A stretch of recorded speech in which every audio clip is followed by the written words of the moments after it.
Անուն Հոր եւ Որդու եւ Որդու Սրբո ամեն։ Ես եմ հարությունը եւ կյանքը, ով հավատում է ինձ, թեպետ եւ մեռնի կապրի, իսկ ով ողջ է եւ հավատում է ինձ, երբեք չի մեռնի։ Հավատում ես իմ ասածին, ասում է Հիսուս։ Այո Տեր, պատասխանում է Մարթան, Ղազարոսի քույրը։ Հավատում եմ, որ դու ես Քրիստոս, Աստծու որդին, որ աշխարհ է իր գալու։ Սիրելի հավատացյալ քույրեր եւ եղբայրներ, այս երկխոսությունը կամ այս ճշմարտության հաստատումը, հարցադրումը եւ պատասխանը ուղղված է նաեւ յուրաքանչյուրիս, որ մեր Տերը հարությունն է անձնավորված կյանքն է եւ ով հավատում է նրան, ընդունում է կյանք, հատկապես հավիտենական կյանք։ Եվ Տերը հարցնում է. հավատում ես։ Այդ պահին, երբ ասում էր հավատում ես, Մարիամի, Մարթայի եղբայրը գերեզմանոցում էր գտնվում, արդեն 4 օրյա հանգուցյալ, եւ սկսվել էր նրա մարմնի փտումը։ Եվ Մարթան պատասխանում է. հավատում եմ Տեր, որ դու Քրիստոսն ես, Փրկիչը, Մեսիան։ Հավատում եմ, որ դու Աստծու որդին ես, որ աշխարհ ես եկել։ Այսինքն Աստծու որդին մարդ հեղացման ճանապարհով սուրբ ծննդյան դարձել է մարդու որդի։ Եվ Հիսուս Քրիստոսի անձի մեջ Աստված եւ մարդ միավորվել են,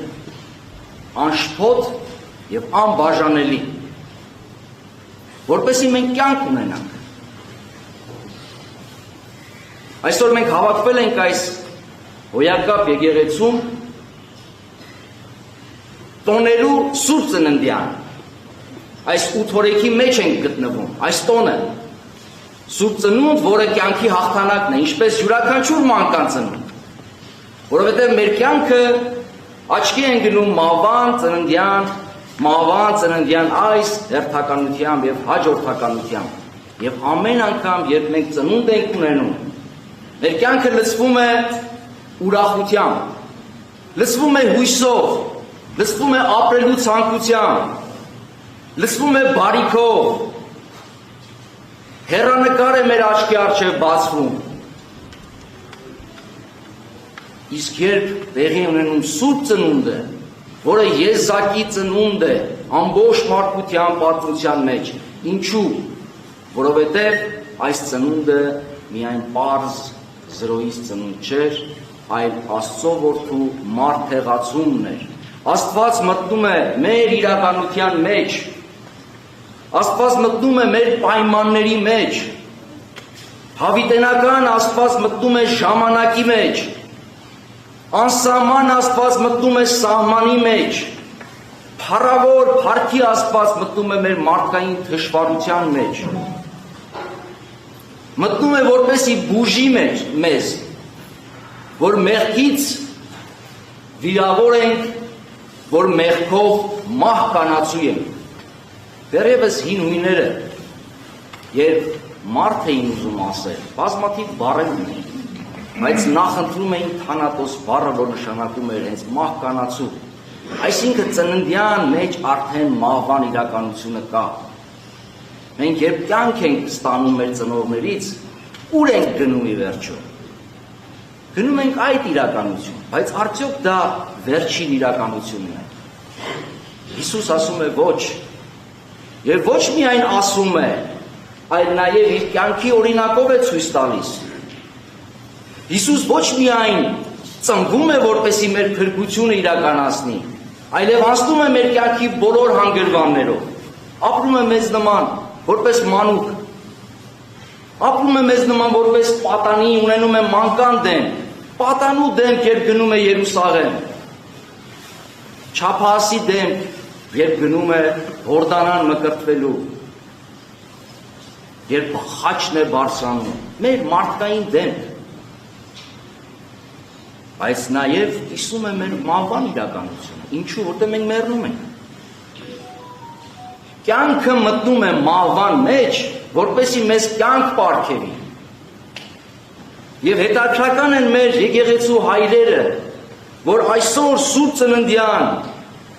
այս 8 օրեկի շրջանում դրել են ավետարան, որը մահվանն է վերաբերում, եւ իհարկե հարությանը, Սուրբ Ղազարի հարությանը, բայց Սուրբ Ղազարի հարությունը թող շփոթեցնի մեզ։ Հիսուս ընդամենը մեզ հասած ավանդությամբ արձանագրված ավետարաններում ընդամենը 3 այսպիսի գործողություն է կատարել, հրաշք է կատարել։ Իդեպ Հովհաննեսը հրաշք բառը չի էլ օգտագործում, ասում է սա նշան է, որպեսզի Աստծո փառքը երևա։ Բայց ինչու են մեր հայրերը դրել այս ավետարանը հիմա, այս շրջանում, ցույց տալու համար, որ մենք եթե ծնվում ենք, նաև մեռնում ենք, բայց նաև մեզ սպասվում է հավիտենական կյանքի հեռանկարը։ Եվ սա Հիսուս իր կյանքով է անում։ Եվ Ղազարոսի հարության դրվագը նախապատկերն է, պատրաստությունն է իր մահվան եւ իր հարության։ Բայց կա նաև երկրորդ կողմը։ Ղազարոսի հարությունը արժանանում է Հիսուսի համար կյանքի գին։ Սա է դառնում վճռորոշ պահը, որ վերջապես իշխանությունները օրվա քաղաքական եւ հոգեվոր որոշում են, որ այլևս պիտի թույլ չտան Հիսուսի հաղթարշավ, այսպես ասած։ Որովհետեւ սա այնպիսի ցնցող հրաշք էր, որը հավաքելու էր մարդկանց, իր հետևից էր տանելու։ Եվ սա դառնում է այն ջրբաժանը, այն հանգրվանը, եւ վերջապես որոշվում է, որ Հիսուս պետք է մահվան մատնի։ Կարևոր չէ ինչ մեղադրանքով, ինչ դատական համակարգով, ինչպիսի կեղծիքով եւ ստով որպես հիմնավորում։ Կարևորը որ որոշումն է, պետք է մեռնի։ Հիսուս գիտեր սրա մասին, իհարկե գիտեր։ Մինչև Ղազարոսի տուն գնալը, երբ աշակերտներին ասում է, որ իմ բարեկամ, իմ սիրելի Ղազարոսը ննջել է եւ պիտի գնանք, աշակերտները հաց են տալիս իրեն։ Ասում են, մի որոշ ժամանակ առաջ հրյաները քեզ ուզում էին քարկոծեին, դու նորից ուզում ես գնալ այնտեղ, Իսկ զգուշացնում են, որ այդ վտանգը կա։ Հիսուս ինչ է անում։ Կյանք տալու համար այդ վտանգից փախչում է։ Ոչ։ Խաչի ճանապարհը մտնելու համար այդ վտանգից խուսափում է։ Ոչ։ Որովհետև Աստծո կամքն է կատարում։ Ինքը գիտեր, որ խաչի ճանապարհ է մտնել։ Խաչի ճանապարհ էր մտնելու այսպիսի մի նախապատկեր կամ նախադեպ ցույց տալով Ղազարոսի մահվան եւ հարության դրվագը, որպեսզի մենք կարողանանք հավատալ, որ կյանքն է, որ այսօրվա մեր իրականության մեջ հատկապես բուժում է, փրկում է, տանում է մեզ լավագույն ուրախալի հեռանկարի, բայց այդ կյանքը պետք է վճարել։ Ոչ մի հաղթանակ առանց զոհաբերության չի լինի։ Հիսուս ինքն է ասում, տալիս է սիրո բանաձևը, ամենամեծ սերը այն է, երբ մարդ իր կյանքը պատրաստ է տալ իր բարեկամի համար, իր ընկերոջ համար, իր սիրելի համար։ Մենք սեր բառը շատ ենք օգտագործում, մեծավ մասամբ վերանացի, իզուր, անտեղի, եւ մեր կյանքում շատ քիչ է սիրո գործնական դրսևորում։ Իդեպ պսակի, սուրբ պսակի խորհրդի ժամանակ է մեր հայրերը դրել մի շարական, որը վերաբերում է մարտիրոսներին, որոնք հանուն հավատքի, հանուն սիրով իրենց կյանքը դրել են զոհասեղանին։ Ինչու ենք այդ ուրախ առիթով այդ շարականը մենք երգում։ Դա պատգամ է հատկապես ամուսնացողներին, որտեղ նշվում է, թե սիրո բարձրակետը որն է, միմյանց համար կյանք տալն է, եւ Հիսուս չի խուսափում այս ճանապարհից։ Եվ Ղազարոսի հարությունը առաջին հերթին իր փառքի հաստատագրումն էր։ Ինչու հենց այս հանգրվանին, որովհետև մեկ շաբաթ հետո Հիսուսին տեսնելու էին այլանդակված խաչի վրա։ Այստեղ տեսան Հիսուսին իր փառքի վրա, որ իշխանություն ունի մահվան վրա, որ կարողություն ունի արձակելու Ղազարոսի մեռած կապանքները, բայց կապանքները նաև մեղքի կապանքներ են։ Այդ քարը, որ դրված էր գերեզմանին, մեղքի քարն է, որովհետև մեղքն է, որ պատճառ է դառնում մահվան։ Եվ Հիսուս նաև քանդում է այդ մեղքը, մեզ էլ ցույց տալով, որ մեղքի քանդման հաղթահարման ճանապարհն է կյանքի ուղին։ Մեկս մյուսին սիրելու ճանապարհն է կյանքի ուղին։ Եվ այս Սուրբ Ծննդյան խորհրդի մեջ ամբողջանում է խորհուրդը, որ կյանքը պարգև է, այդ կյանքը պետք է ապրել պարգևի տրամաբանությամբ, պարգևի պատասխանատվությամբ, ապրել կյանք տալու տրամադրվածությամբ, որտեղ ի վերջո մեր կյանքի իմաստը որն է։ Կյանքը պարգև ենք ստացել մեր ծնողներից եւ Աստծուց։ Ինչու? Որպեսզի մենք էլ մեր հերթին կյանք տանք։ Կյանքը բարելավենք մեր իրականության մեջ, մեր շրջապատում, բայց միևնույն ժամանակ կանգնելու ենք մահվան իրականության առաջ եւ պատրաստ ենք պատասխանելու Հիսուսի հարցին, որ ասում է. հավատում ես իմ ասածին։ Այո, Տեր, հավատում ենք,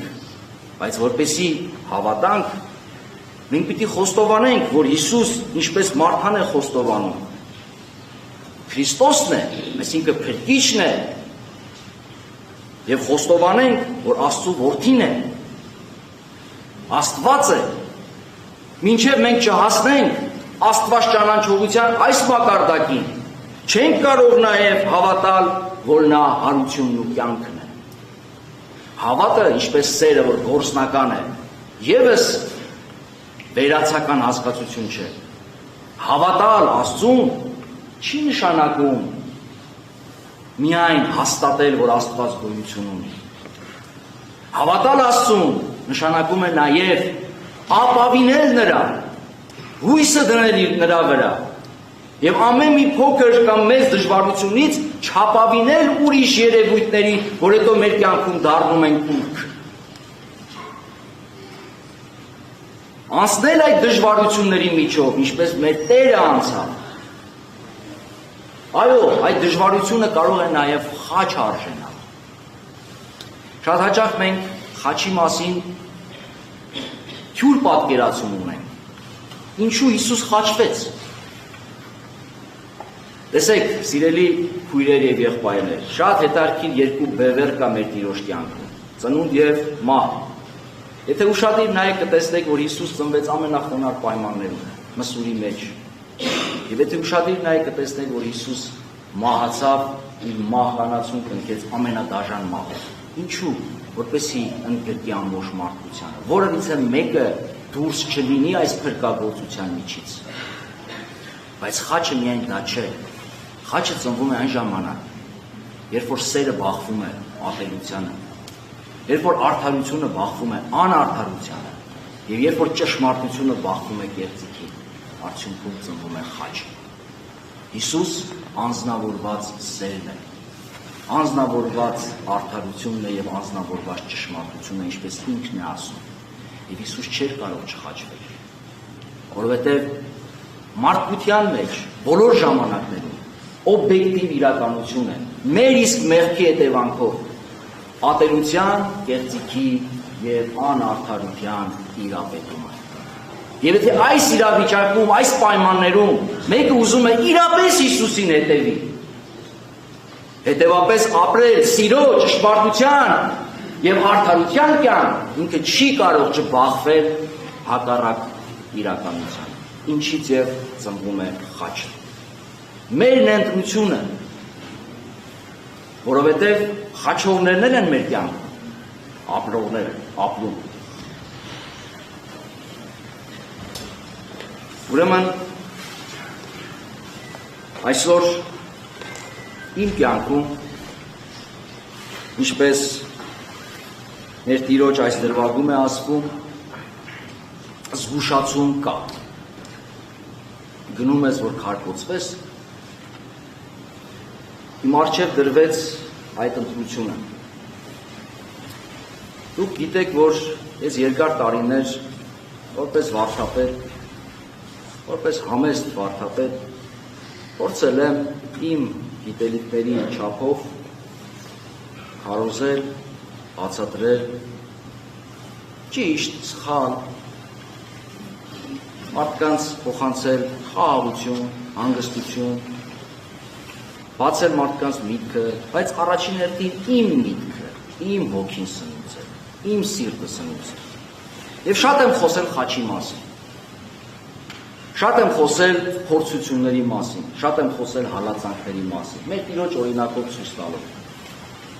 Ես երբ կանգնեցի այս ընտրության առաջ, ես հասկացա, որ իմ կյանքում հերթական դժվար ուղին է սպասվում։ Ես 15 տարի մեր հանրապետության քրեակատարողական հիմնարկներում եմ ծառայել։ Լավ թե վատ, բայց դժվար ծառայության ուղի է եղել։ Երբ այս փոթորկուն շրջանում մեր եկեղեցու կյանքում եւ պառակտված է մեր եկեղեցին, ներսից դրվեց այս ընտրությունը մեր սիրելի վեհապար հայրապետի կողմից եւ նաեւ թեմի քահանայած դասի մեծամասնության կողմից։ Ինձ մնում էր ընտրել։ Ես չէի կարող չընտրել, այո չասել, որովհետեւ այլապես իմ 7-ամյա կամ 10-ամյա վարդապետական քարոզչական գործունեությունը կզրոյացվեր ուղղակի։ Եվ ես որոշեցի հույսս դնելով Աստծո վրա, ձեզ վրա սիրելի հավատացյալներ, մեր թեմի քահանաների վրա, Աստծո օգնականությամբ